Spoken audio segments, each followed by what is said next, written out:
Hi, everyone, and welcome to tonight's virtual athletics kickoff meeting for the Madison Metropolitan School District. I know nothing has been the way we wanted it to be since March 12th, and I want you to know how difficult it is to kind of have to share what our next steps are, but I think in the same way it's difficult, it also gives us a great opportunity to recognize how important our education-based athletics are, the relationships that we have because of sport, and also to understand how we're going to use this time to really gain some things that we can do as student athletes and as athletic departments to improve the product once we are able to get back together in person.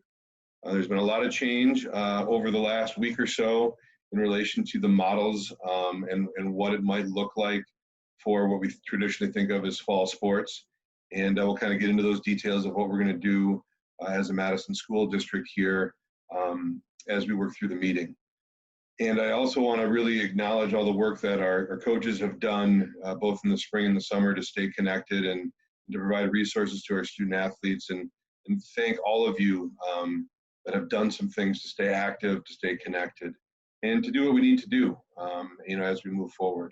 But not only the pandemic response, but also the recognition of the racial injustices that we need to fight and how we can do that together. And I think athletes can be a really powerful group to do that. And we're going to talk about some of those things as we move forward and have time to kind of reflect upon what we can do, as student athletes, as coaches, and as our school communities to support that movement.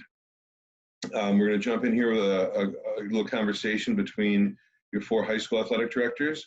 And I really think hopefully you can learn some things today and know we're going to continue to do our best to communicate, because we know what we just put out might change tomorrow as decisions happen with the WIAA and with DPI and with state and public health orders. So thanks for your patience, thanks for your empathy, thanks for your understanding, and I really look forward to getting us all back together to compete against each other, but also most importantly, to be together with our teams and with our school communities.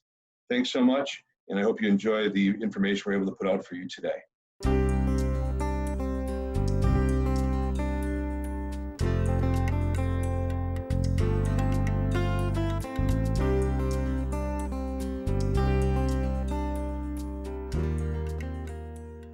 Welcome, everybody, and thanks for being here at today's virtual kickoff presentation.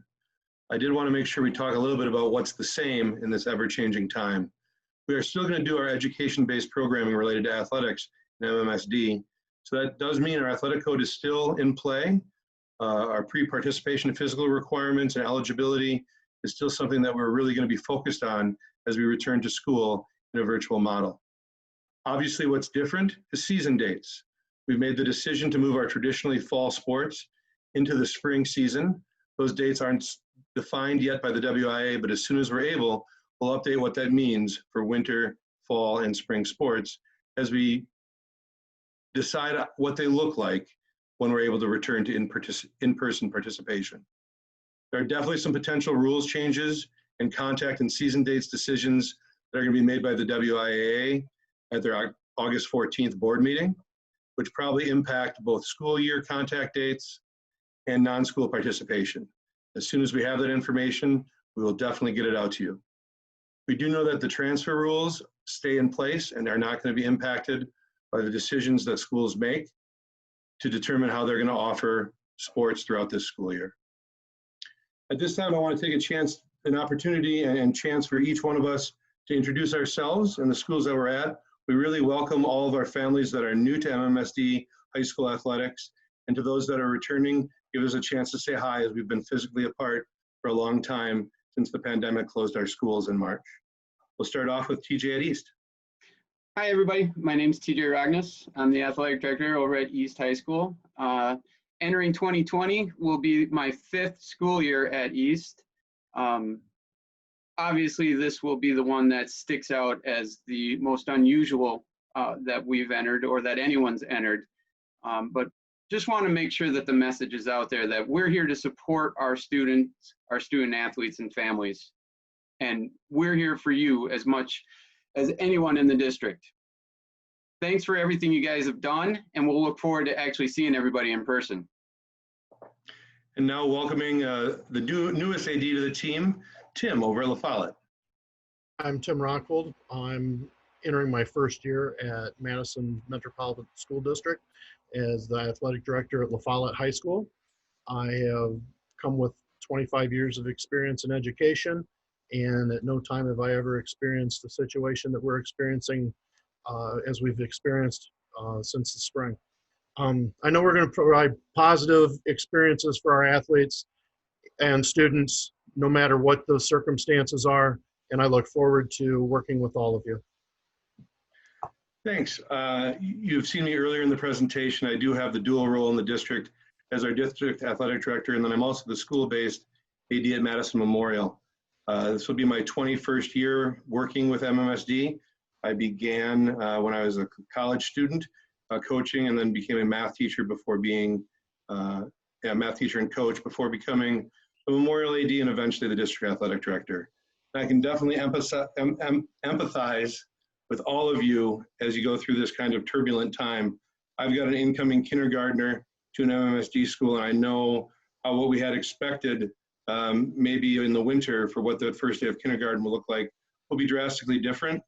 And I know that same thing holds for all of our student athletes as we try to figure out what this new normal looks like. So I appreciate your patience, understanding, and we will get through this together. Now to Alicia over at West. Hi, I'm Alicia Pelton. I'm finally becoming the permanent AD. I've been here the last year. This has been a really tough kind of transition. As someone who has a student in the high school, who's a student athlete, I should say, hockey and soccer, I do understand the emotion and the passion in the difficulty that the families and the student athletes are facing and in trying to figure out. But we are doing our best to make the situation as good as we possibly can in the parameters that we've been given. This is going to be a challenge, but I think we're going to have to do our best we can and think outside the box and meet the needs of our student athletes in every way we possibly can. So being with these four of us together, I think we can do a good job together as a group and within the Big Eight. So I'm looking forward to a interesting year.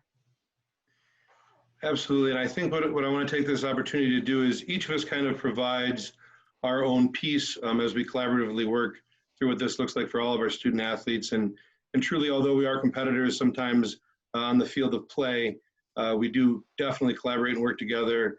And I really appreciate this group for the work that they do to support all of our student athletes across the district. So most of your communications for the next few weeks will be school centered.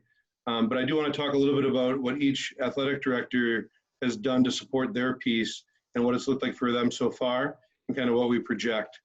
So as I turn back over, kind of one of our key components, obviously, as the student athlete, the role that we'll have in academic support and advising. Tim? It's important for us to remember that the struggles with virtual learning were real, and we understand that although the realities from the spring are going to be addressed, but we're in a problem-solving mode, and we are going to provide improvements for monitoring virtual instruction. We're going to provide academic support, which at this time is of most importance because of the ability to for students maybe to fall through the cracks or to not be eligible. We have to monitor those data points and provide the supports that are needed for our students to remain academically eligible.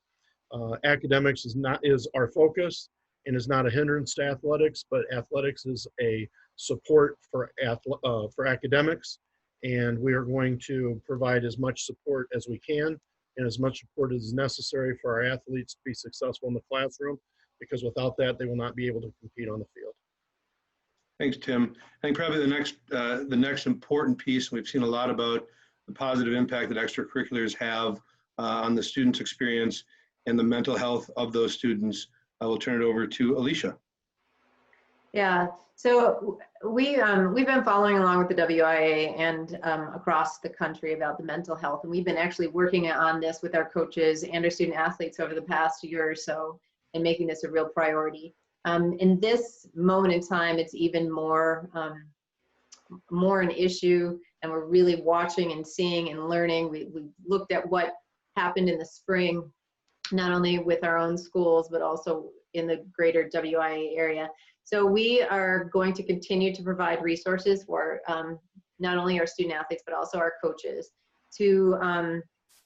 for self-care and awareness of where they're at. And it could be, it's going to be in many different ways. So we're going to offer web resources. We're going to have some time of FaceTime and connectivity and support services and special sessions, not only amongst our teams and our other athletes and our school staffs and counselors, but also we'll be offering special sessions and maybe even some sports psychologists and other people to have resources to have different avenues and aspects of mental health and different ways for students to, if they need to reach out for help or they just need to check in, so that they can continue to evolve and grow and stay as healthy as they possibly can.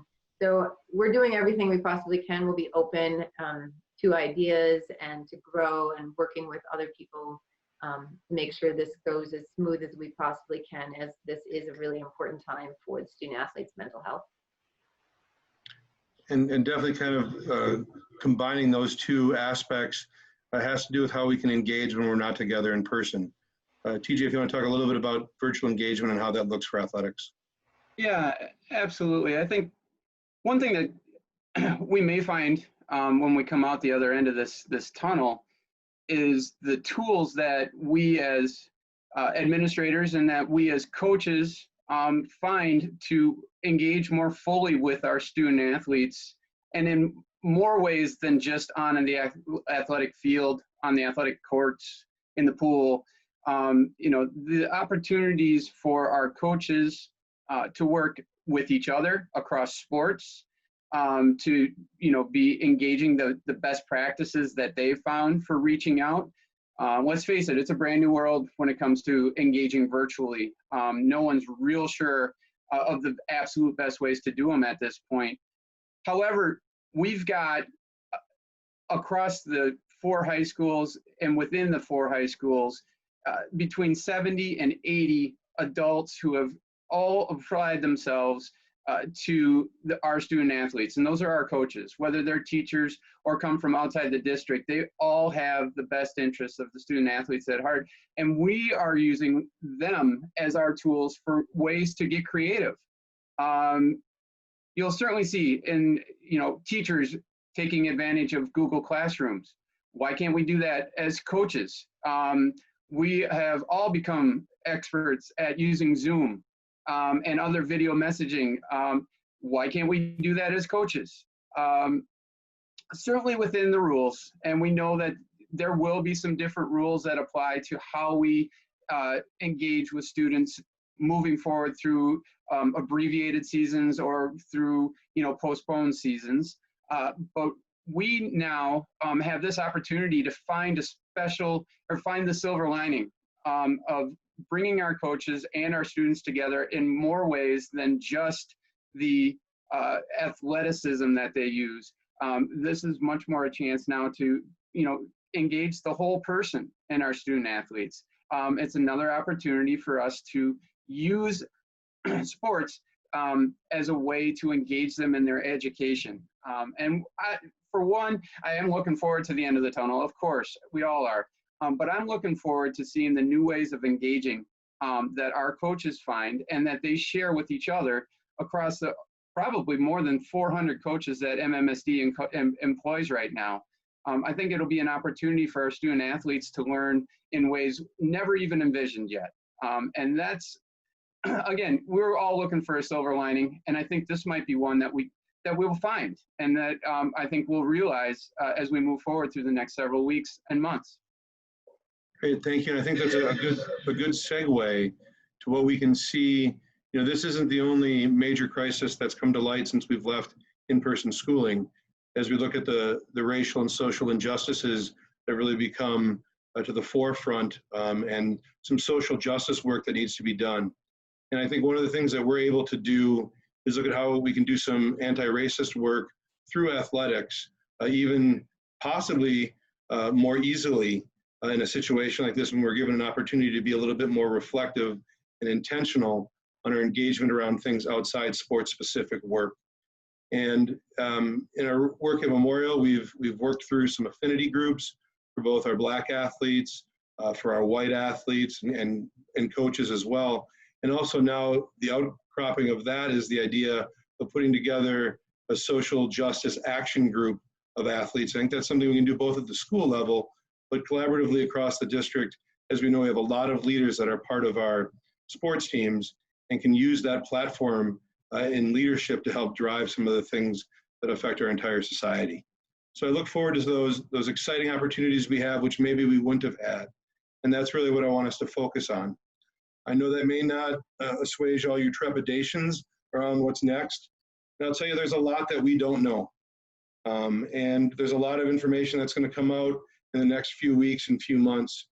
We don't know who else will be in similar situations, but I do know I've been part of a lot of conversations with athletic directors locally and across the state about what it's going to look like for them if they tried to participate in sports during the fall, if they were able to participate in the sports during the fall. And I know that it's going to be a very difficult decision for everyone to make and to understand. And we don't know what the virus will do next. And I think that level of uncertainty is very difficult for everybody. So we're going to do our best to communicate consistently as updates come. Unless there's a large change in WIA policy or the status of public health, the next district-wide communication is going to come on October 14th, which will give us plenty of time to prepare for what is currently listed as our winter start dates. I do think there are a lot of decisions that will be made at the WIA level that may impact those to make sure that we're giving you definite answers in terms of a district-wide approach. That next communication will come out October 14th. In the interim, we're going to hear some things determined by our individual schools and how we can support all of our students through both their physical, mental, and emotional supports that we can offer through athletic opportunities virtually and resources that we can provide. Other questions from the group that we definitely want to make sure we share with our public?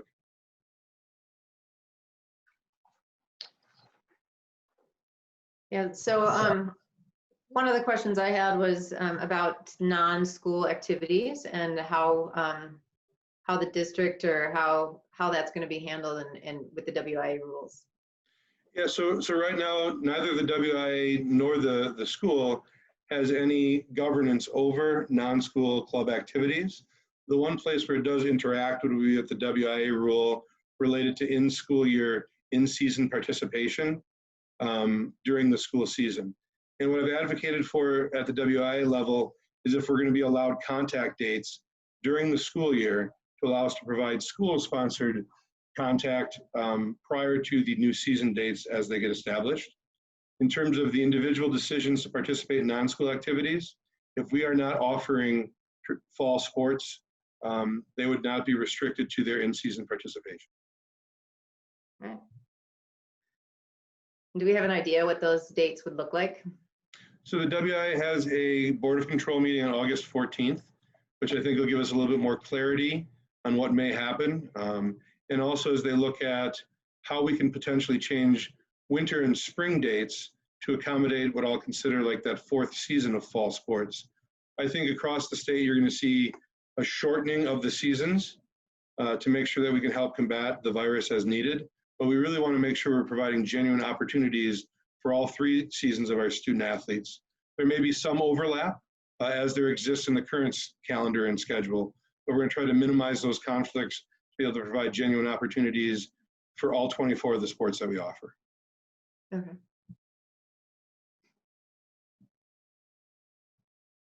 And then the last thing kind of before we go around the table is know that as soon as we get information that are definites, we will get it out to you.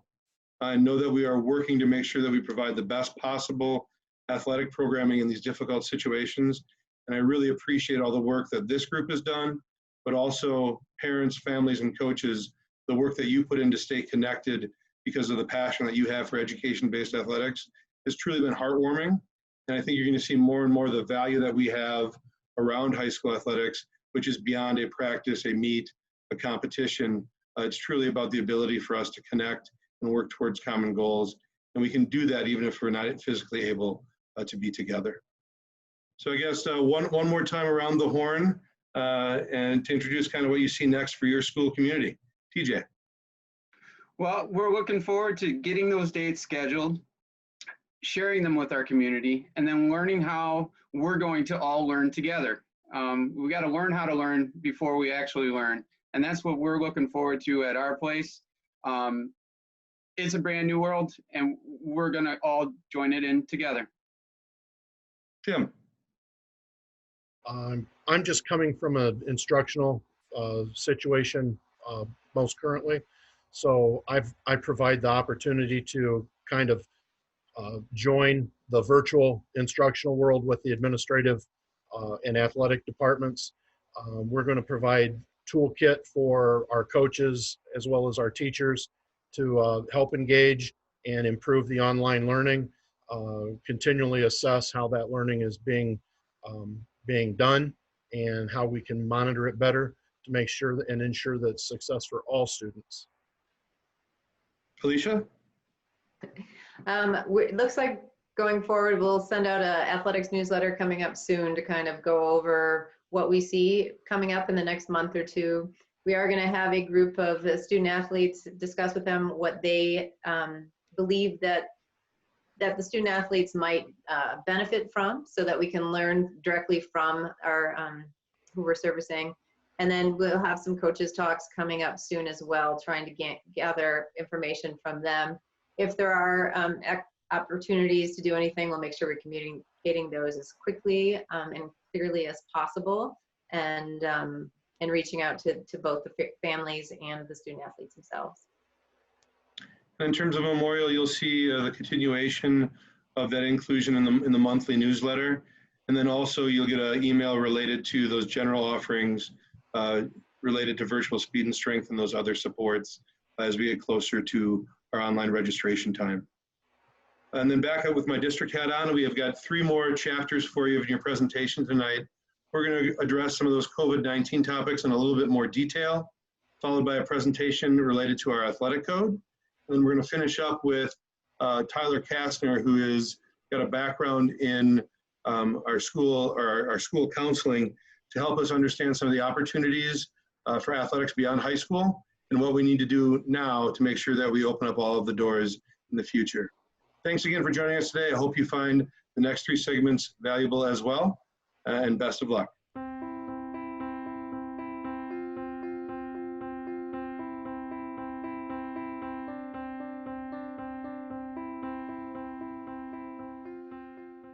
Hello, everyone. Looking forward to connecting with you about a couple of things related to our response to the COVID-19 pandemic as it relates to high school athletics. First, I want to give you a WIA update. The WIA made a decision last week, which moves the initial starting dates for 7 of the traditionally fall WIA sports back to either 8/17 or September 7th. We as a school will not be participating in this fall season date window. It does open up a yet to determine model for fall sports to be offered during the early spring of 2021. WIA meets on August 14th and will further clarify the details of sport offerings. They'll be releasing sport-specific guidance on best practices for return to practice and return to competition. This decision by the WIA leaves the most flexibility for schools to offer education-based sports. The eligibility and transfer rules and requirements are retained, and the Board of Control action determines season regulations and tournament series operations. Locally, we would determine those things that fit within those constraints. As a Big 8, we determined that the conference offerings will not occur during the original fall time period, but does allow flexibility for any of the Big 8 member schools to offer non-conference competition if they so choose. We will look for some sort of conference sponsorship during the spring time frame for those traditionally fall sports that are unable to practice or compete, as our schools are virtual at this time. There'll be a meeting by the Big 8 on August 17th to further define the scheduling and sport offering details and logistics. There's a lot to work through to determine how we can best offer a genuine experience. We want to partner with other schools and conferences for consistency across our area and across the state for those schools that will not be participating in the traditional fall period. From a district-centered standpoint, fees are going to be determined based upon the time frame and delivery method for high school sports when we return. Fees are not required or able to be paid until a roster is determined.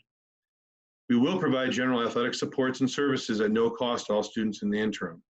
This will address academic supports, it will address mental health supports, it will allow for some fitness, speed, and strength training, and provide a general amount of resources to help keep our students active and engaged in their full experience as students and student athletes. For those of you that are preparing for when we're able to be back in person, athletic physicals should be taken as you are able and as your provider is able to schedule you. And copies of the pre-participation physical forms should be sent to the schools either electronically or can be mailed attention to the athletic office of your specific schools. Once we have reached season start dates, it's possible that an extended alternate year clearance may be offered by the WIAA. For your next steps, the school communications are going to identify the specific supports and how to opt into programming beginning with the fall semester and will be as determined by each school's athletic department and coaches. On October 14th, we'll have an update that'll clarify winter and the changes to our traditional fall sports. We appreciate your understanding, flexibility, and patience as we work through this. This is not a difficult time and nobody wants to return more to the in-person offerings that we're all used to, but we're going to do that in a planful and safe manner. We appreciate your patience as we work through this as a staff at our schools and look forward to communicating out with you how we can best return to some things that we more see as normal and desired as we work through the response to the pandemic. Please be safe out there, be well, stay well, and thank you for your support.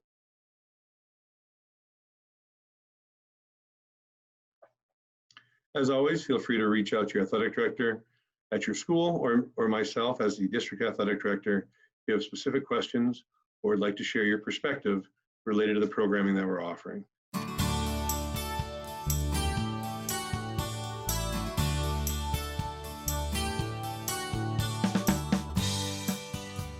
Hello, my name is TJ Ragnes. I'm the athletic director at Madison East High School, and I'm going to be taking you through an overview of the Madison Metropolitan School District's Student Athletic Code. If at any point you do have questions about your athletic code, your absolute best resource is certainly your athletic office. My hope tonight during this presentation is to cover many of the main parts that you can expect to run into as a student athlete and as a family of a student athlete here at MMSD. Again, if you do have questions, please feel free to contact your athletic office, and I'm certain any answers you need, you'll be able to get there. So the first thing that I'd like to cover is that there are two steps to participating in athletics. The first step is actually becoming eligible to be a student athlete. And the second step is remaining eligible to be a student athlete. We'll begin with what it takes to become eligible and then move on to what it takes to remain eligible. The first and most important part of being eligible as a student athlete in MMSD is that you be and remain an amateur. Very simply, a rule of thumb to cover is make sure that you've not accepted anything of value for participating in an athletic event if that particular item hadn't been offered to everyone participating. A second part of that, of being eligible, is that you reside with your entire household in your high school's attendance area. There are certain rules within eligibility that apply specifically to attendance. Again, I would refer you to your specific school's athletic office if you have questions. A second avenue to becoming eligible as far as attendance is applying for an internal transfer, which is within the Madison Metropolitan School District, or open and enroll from a community outside of Madison. If either of these options are something you're interested in exploring, you need to consult with the athletic office of the community where you currently reside, as well as the athletic office that you are intending to transfer or open enroll to, as the WIAA requirements are pretty strict and are also very specific as to what you would need to accomplish, as well as consulting with the MMSD enrollment office for the requirements of enrolling in an MMSD school. Once you've established that you are enrolled at an MMSD school, and once you would like to begin the process of participating in a specific event, a specific sport, there are several steps that need to be taken before you'll be allowed to practice. For those student athletes that are returning to a new season, all athletic participation fees, all uniforms, and all equipment from previous seasons must be returned or paid for. Before practicing, any participation fees that are listed on your Infinite Campus account must be taken care of. If there's any uniform or equipment left over from previous seasons, that must be returned or paid for. Once we've gotten to the point where the season has begun and final rosters have been set, athletic participation fees of $115 for each sport that you participate in, plus surcharge fees for golf, hockey, gymnastics, and wrestling will be added to your Infinite Campus account. Again, that won't happen until after final rosters have been set. However, they do need to be paid before you'll be allowed to compete. A note on this is that athletic fees are applied separately from the beginning of school fees, and that they may also be paid separately in the athletic office. If you would like to use a check to pay an athletic fee, please do make sure that the athlete's name, their student identification number, and the sport that they're playing are on the memo line so that we are able to apply it properly. Once the fees have been examined, the next step is to complete the online athletic permissions. Those online permissions are available on each school's athletic office via a link on their webpage, as well as it's indicated right here on our screen. And if this is a recording, you'll be able to just click in right through there. Something to note is that each student athlete must complete the online permissions for each sport they play. That means that if they are playing a sport in the fall and the winter and the spring, they would need to complete the online permissions once for each of those seasons. There are separate spots for the student athlete to complete, as well as the parent or guardian to complete, two separate set of questions. The student athlete must log in with their own personal Infinite Campus credentials, as well as the parent must log in with their individual Infinite Campus credentials. If there's any question about the login or password, a parent guardian is able to either contact your school's athletic office, or there is a password retrieval tool within the login page for the online permissions. Once you click that link, a new password will be emailed to you. The athletic permissions cover many of the initial eligibility, many of the initial clearances that are necessary to participate in an interscholastic sport. The final step after completing the athletic permissions is to submit proof of a recent physical via either a WIAA physical card or an alternate year physical card.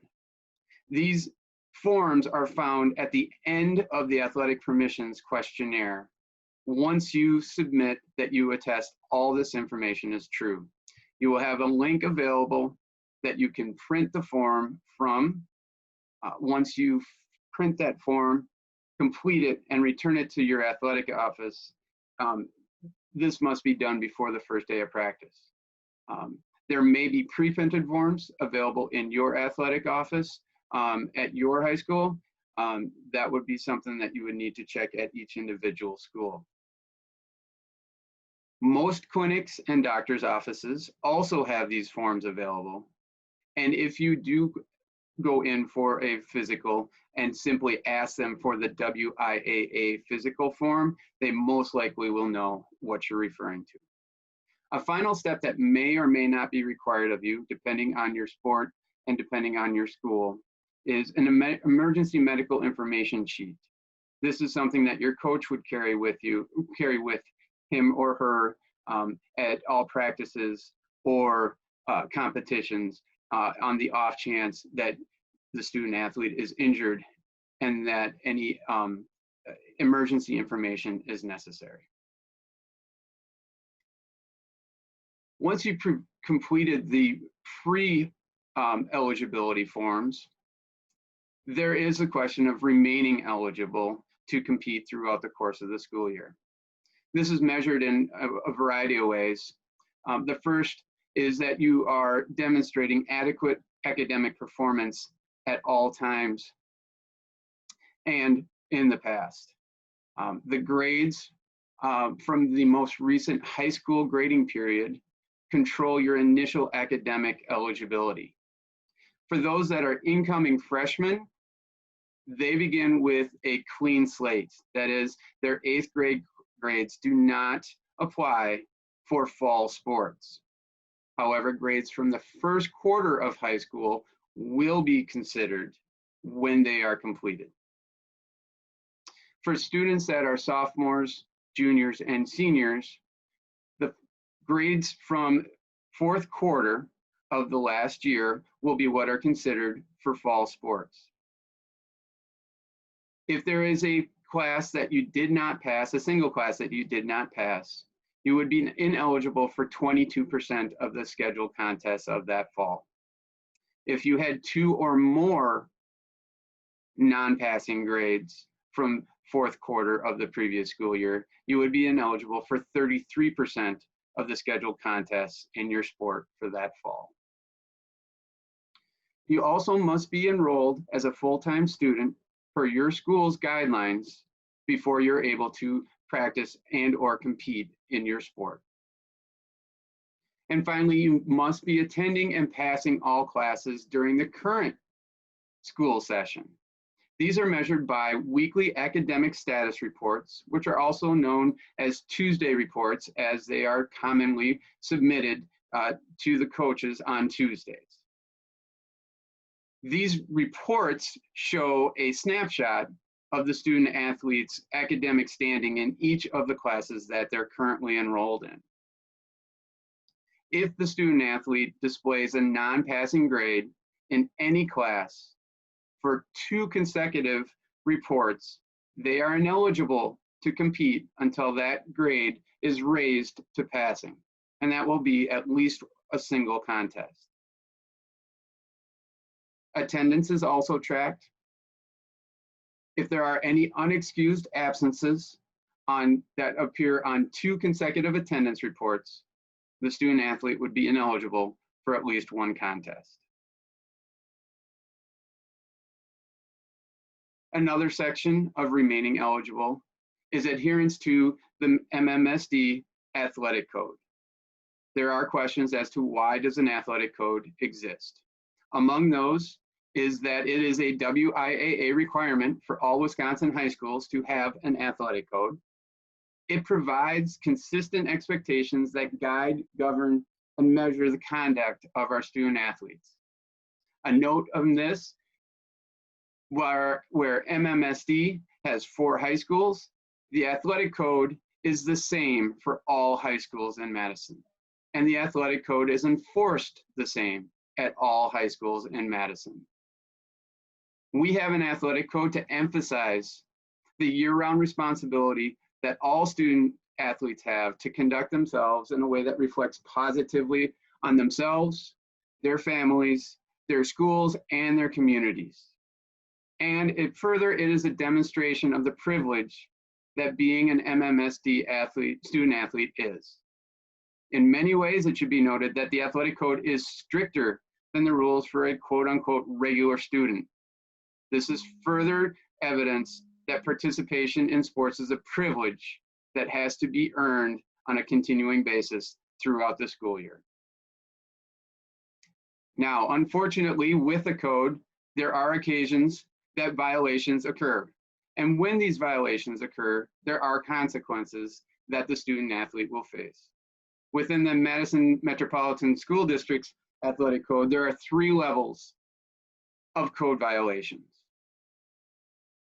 Level 1 include non-athletic tobacco or drug-related violations, and in some unique cases, self-reported athletic tobacco or drug-related violations. For a level 1 violation, the first time it happens, a student athlete will be ineligible, depending on the severity, for 1 to 4 contests within their season. Any subsequent violations after that first time violation, the student athlete will be ineligible for 25% of the season. Level 2 violations deal exclusively with alcohol, tobacco, or drug-related violations. A violation for a level 2, a penalty for a violation at level 2 is an ineligibility for 50% of the current or upcoming seasons. The final level, level 3, is for extremely serious violations. These violations will carry a suspension from competition for 50 to 150% of the season, depending on the severity. We'll talk a little bit more about each level in specific now. At level 1, as we mentioned, first-time violations cause an ineligibility for 1 to 4 contests. Anything subsequent to that initial violation is an ineligibility period of 25% of the season. Some examples of what will carry a level 1 violation of the athletic code are any out of school or full day in school suspensions for behaviors such as fighting, harassing, forgery, cheating, or violation of general school rules. Another level 1 violation may include attending a gathering where underage drinking or drug use is taking place, or transporting students to such a gathering, as well as conduct unbecoming of an athlete in the Madison Metropolitan School District, which would include some uses of social media. In unique cases, self-reported alcohol, tobacco, or drug-related violations may carry a level 1 violation penalty. If that ATOD violation is self-reported to the athletic director, a principal, the school's ATOD coordinator, or their coach prior to any staff being aware and prior to the team's next practice, game, or event, if they happen to be in season, or prior to noon of the first school day during the school year, or noon of the 3rd day during a recess, for instance, if we were during a summer break, that will result in a suspension from competition that may be reduced by up to 50% of the initial suspension. Basically, what that means, it may go from half of your season to a quarter of your season, depending on the circumstances. Carried within this, however, is the requirement that the student athlete meet with the school's ATOD coordinator and that they follow through on any recommendations that the coordinator gives before any suspension would be reduced. At level 2, which again deal with alcohol, tobacco, or drug-related violations of the athletic code, the violation will carry a suspension of 50% of the season.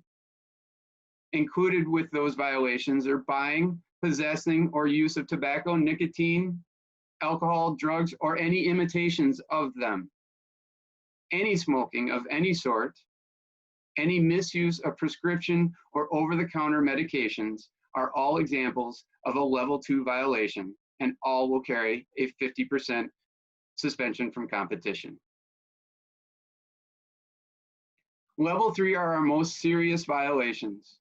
They carry a suspension for 50% to up to 150% of the student athlete season. They include possession of a dangerous or concealed weapon, forging school keys or key cards, theft or vandalism causing more than $200 worth of damage, any hazing or initiation activities, battery or sexual assault, belief by staff or, belief by staff of a municipal, state, or federal ordinance violation, organizing or hosting a gathering where alcohol or drug use occurs, selling, providing, or distributing alcohol or drugs, as well as any level 4 or level 5 behavior education plan violation that occurs within the school. Your athletic code is available online at all of your school's athletic office web pages. It is available in printed form at any of your athletic offices as well. Thank you for taking the time with me this evening, to examine an overview of our athletic code. I wish you the very best of luck in your upcoming seasons. Thank you.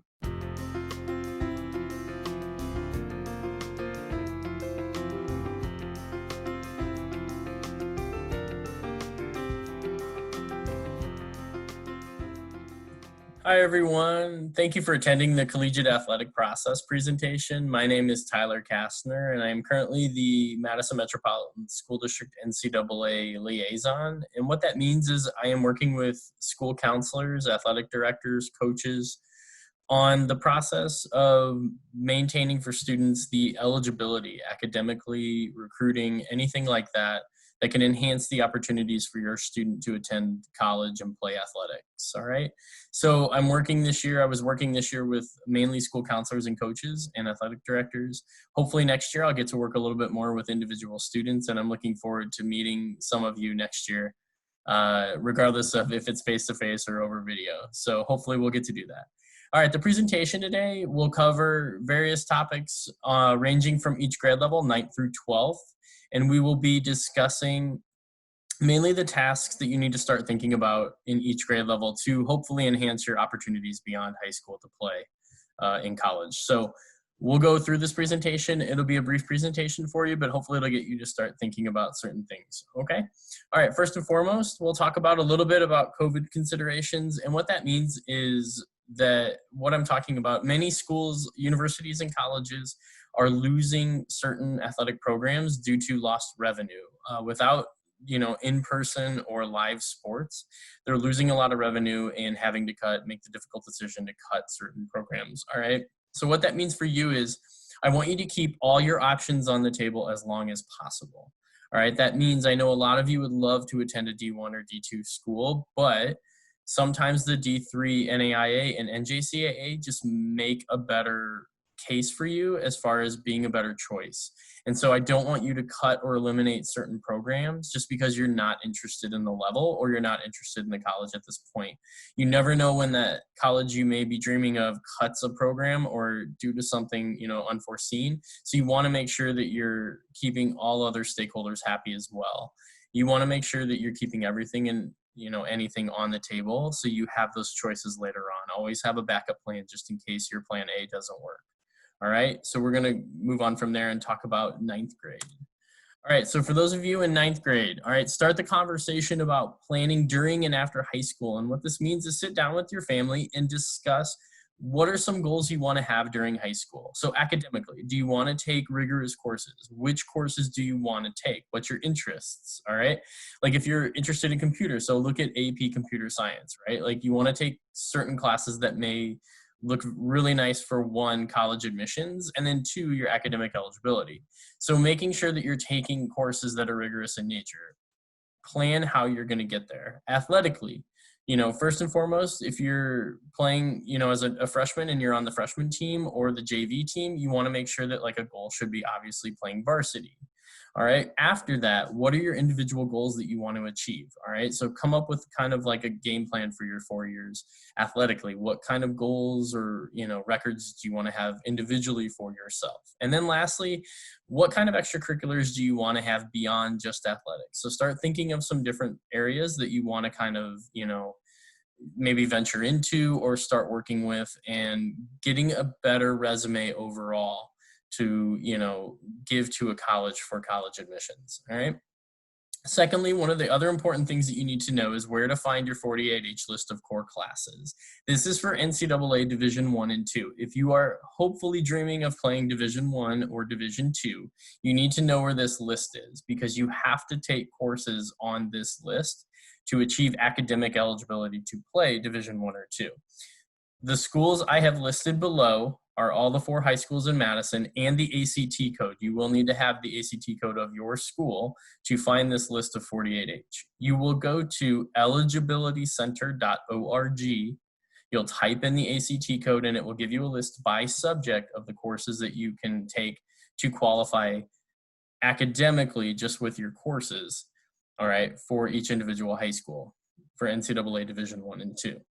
All right, you need to make sure that you're taking challenging courses and qualifying academically. Taking the challenging courses are going to allow you to gain admission into the school. That is probably the most important thing you can do, because you can always qualify academically for NCAA, but you may not qualify admissions-wise to get into the school. So you need to be looking at taking challenging courses, honors, AP, things like that.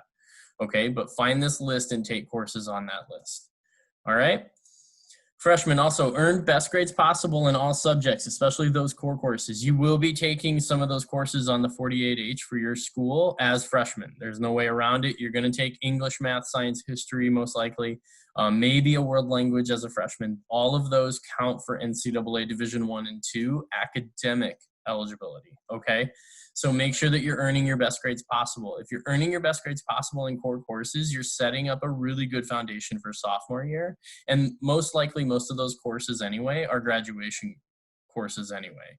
So you, first and foremost, you have to graduate high school for any level, Division I, II, III, NAIA, or NJCAA. So this is setting you up for sophomore, junior, and senior year by getting those best grades possible. All right, then take your 9th grade standardized test seriously to gauge where you stand for the ACT. All right, you want to kind of take the pre-ACT or SAT and just see where you are. See what, what subjects you're really strong in, and you can kind of build on that. And then what subjects you're a little weaker in, and where you can kind of like get tutoring or get some help yourself, improve kind of your chances to get an overall really good score. All right, start working on adjusting your overall resume. And I talked about this a little earlier, but start working on those extracurriculars that are non-athletic, okay? And that means like volunteering in the community or getting a part-time or full-time job. You're basically kind of building a resume. It's like a job, kind of a job resume for college admissions. You want to make sure that the college is looking at you and saying, oh, they're not just an athlete who does really well. They're an athlete, plus they're involved in the community, and they're doing a lot of good things in the community. We want that student because they're going to bring a lot to our campus, okay? So you're building that. So start freshman year. They want to see that you're going to do 4 years of some sort of volunteer service as well, okay? All right, for sophomores, adjust the plan for high school and beyond and create a list of schools for both athletics and academics. And what this means is we want to make sure that we're starting to create that list now of colleges and universities that you're wanting to go to. It should be at each level. You should have something athletically that you think you can fit into. And if you're not sure, or you're, unsure of like if you can hit the D1 level, then just leave it at D2 and down, or D3 and down. That's absolutely fine. You can always, this list is going to be flexible. You can change the list as you kind of see fit due to circumstances. Academically, same thing. When you're taking rigorous courses, which colleges can you get into? What are your, what we talk about, your reach, safety, match schools, things like that. Like, so start working on a list. It doesn't have to be cohesive with both, lists, but start working on a list for both of those. Continue earning the best grades possible in all subjects. We'll continue to harp on that. That's obviously super important. You want to get 2 years under your belt to build that strong foundation for junior and senior year. And then by the end of 10th grade year, you should register for an Eligibility Center account. If you are a varsity player as a sophomore, you should definitely register for the Eligibility Center account if you want to play Division I or II athletics. All right. It does cost, I think, around $100 to register. So you want to make sure that you're ready, you know, with the payment on hand and things like that. If you are eligible for a fee waiver, you can also request one from your school counselor. They can punch it into the system if you are eligible. Okay. So by the end of 10th grade year, you should be doing that. If you're not a varsity player and you're unsure if you're going to play D1 or D2, it is okay to just kind of wait on it and not register until you're for sure looking at that D1 or D2 level. You will go to eligibilitycenter.org and create your registration account. Okay, take any 10th grade standardized test seriously to gauge where you stand for the ACT or SAT. It just means basically the same thing as freshman year. You have one more year before the final test, before the big, the big ACT day. And so you want to make sure that you are really taking into consideration where your strengths and weaknesses are with each subject. All right, NCAA Division I and II, in addition to NAIA, I'll take your ACT or SAT score and they'll kind of break it down to figure out if you will be eligible for the full ride athletic scholarship or a full qualifier, partial qualifier, etc. All right. Make up any courses that are needed for graduation immediately. You want to make sure that you are taking courses and making them up. So if you have any courses that you need for graduation, that is obviously the most important.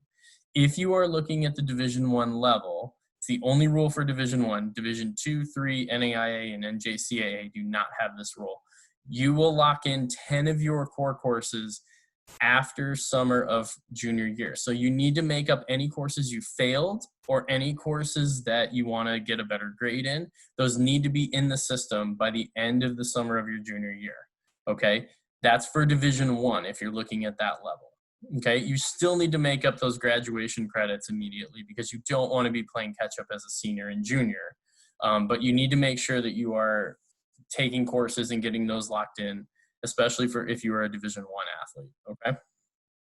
Make sure you have at least 10 core courses. This is for juniors and they fit with the required subjects for NCAA eligibility. This is what I just talked about.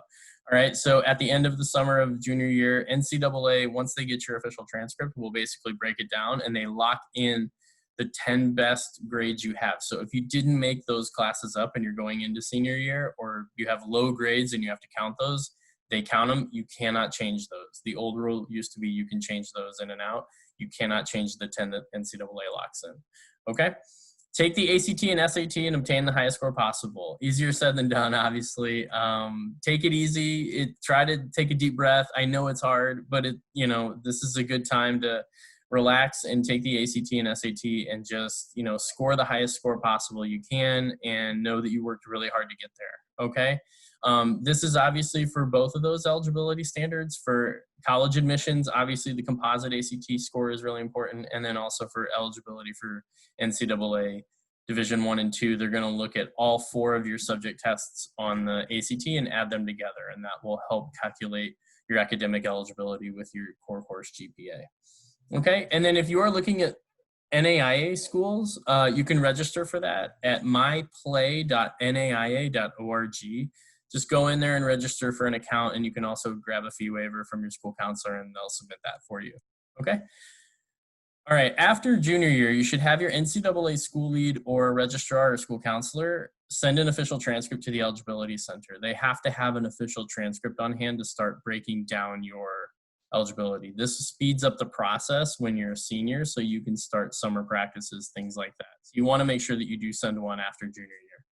All right, and discuss with your counselor, family. I would also put in there the collegiate options available to you to make up any courses for graduation or to improve upon grades. You want to obviously make sure you do this before the end of summer, before you start your senior year.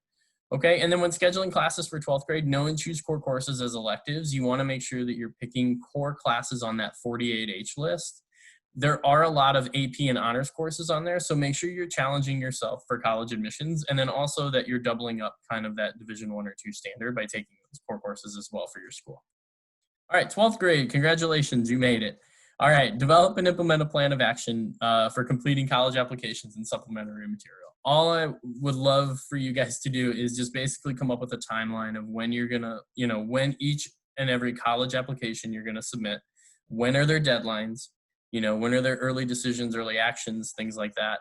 When are you going to complete the application? When are you going to get your personal essays ready, your, letters of recommendation, your supplementary essays, things like that.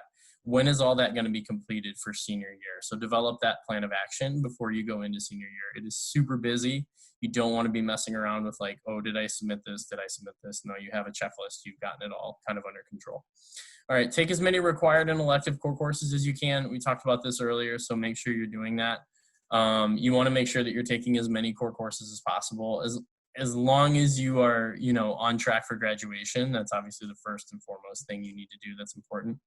And then lastly, we talk about completing the FAFSA as early as possible. Make sure that you complete your FAFSA. Every student athlete needs to complete the FAFSA. Even though you may be getting a full ride scholarship or you're getting grants and awards from a certain university, you need to make sure you complete the FAFSA. You never know when you're going to get free money, and if you do get free money, that's fantastic. So make sure that you are completing the FAFSA as early as possible. Plus, you don't want to wait till the end. So if the federal or state runs out of money, you're not able to get, the grants or awards that they give you. So you want to make sure October, when it opens up, you want to go October, November, December, somewhere in there, you should be finalizing your FAFSA and having that complete. All right, and then lastly for seniors, take that SAT or ACT again if necessary, all right? If you feel like your first score wasn't really good, I would recommend taking it again. There's no harm in taking it twice. A lot of people take it twice. Submit your score. If you feel comfortable in submitting it for the 4 free colleges, go for it. My recommendation sometimes is usually just wait, see what you get, and then submit it. Especially if you're kind of unsure where you're gonna land or what you're gonna get. So you can always send it after you receive the score back. I know it does cost an extra, I think like $12 to send it to a college or to the NCAA, but it does help kind of take a little bit of pressure off knowing that the score is not going to be submitted right away. You get to see what it is, and then if it is better, great. You get to send it, and it'll hopefully improve your chances of college admissions. All right. Update any information in the Eligibility Center portal and complete amateur certification. You should be doing this anyway, so anytime you move personal records, things like taking a failed course over and doing that, you should be updating that every year. And then you're going to check a button for amateur certification. Basically in April, it opens up and just states that you didn't get paid to play in high school. All right, after graduation date posts on official transcript, ask your school registrar, NCAA lead to download the official transcript to Eligibility Center. This just means that you're going to send your official transcript with a graduation date posted to the Eligibility Center for them to finalize your academic eligibility. And at this point, it should just be kind of a quick process. They just need to break down your senior year and make sure that you took everything you needed and you align with all of the academic requirements, okay? But it has to be an official transcript with a graduation date, so make sure that's on there when you send it. All right, and then lastly, where can you go for help? High school coaches, athletic directors have great resources. Please utilize them. They have connections in the college world. They know what they're talking about as far as your athletic ability, and they can really assist you in kind of developing a good game plan of which schools may be best fit for you athletically. Academically, they can take a look at that stuff and help you out kind of a little bit on that as well. So they're great resources. Please utilize them. And then school counselors and teachers obviously could help with, personal, like editing personal essays, looking at, your letters of rec to make sure that they align with where they need to be, or college application deadlines, FAFSA, things like that. So please utilize them also, and with all 4 of these you can definitely utilize them at the same time and get all your tasks done. So hopefully you can utilize this next year in person, but if not, utilize those video calls and things like that. And I hope you got something out of the presentation. I hope you can start working on this. This is a perfect time to do it over the summer, to start working on your lists and timelines and things like that. All right, so thank you for tuning in with this, and I hope you guys have a really great rest of the day. Thank you.